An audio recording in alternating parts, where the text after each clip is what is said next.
No nii, lint läks käima ja täna oleme siis jõudnud oma kaameratega ja Tornimäe, ei ole Tornimäe, valetan, Mäekonnu vaatetorni.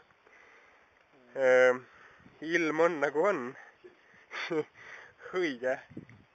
Vihmane, relvad on juba valmis pandud. Täna on siis meil selline instrument ütelda kasutusel nagu Ubiquiti 5 GHz peal. Ja spetsialist Toivo on juba valmis vaatama. Vihma sajab, aga ei heida mööda. Niisiis. Vaatame, kas tuleb levi või ei tule.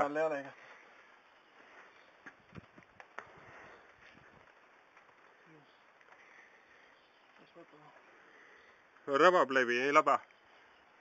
Nii. Oo, ühe sai. Nii siis kaameratega ligemale. Leidib kuramus.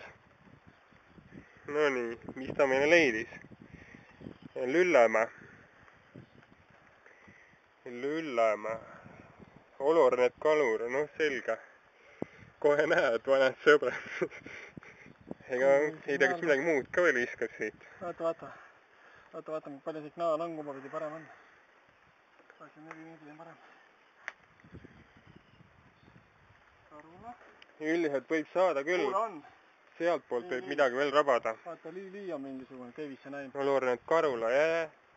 Lüllemäe on küll siinsamas. Näed, kus see vaatetorn seal on.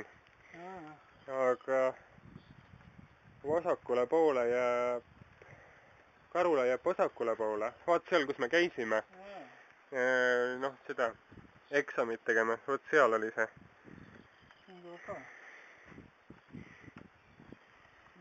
Ja Ansla võib tulla.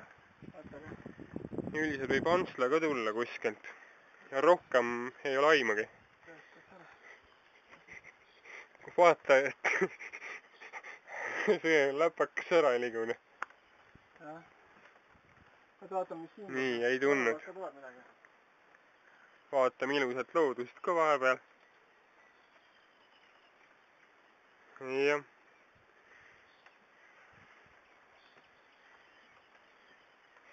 Ma kardan, et Võru suunas ei ole küll mitte midagi. Kui on, siis võib saada kuskilt sealt. Jaa, Lätid võivad ka olla kusjuures. Aga ilmselt mitte siit poolt.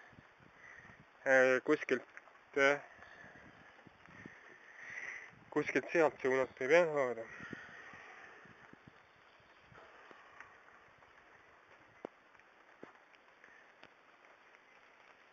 On meie karule ka.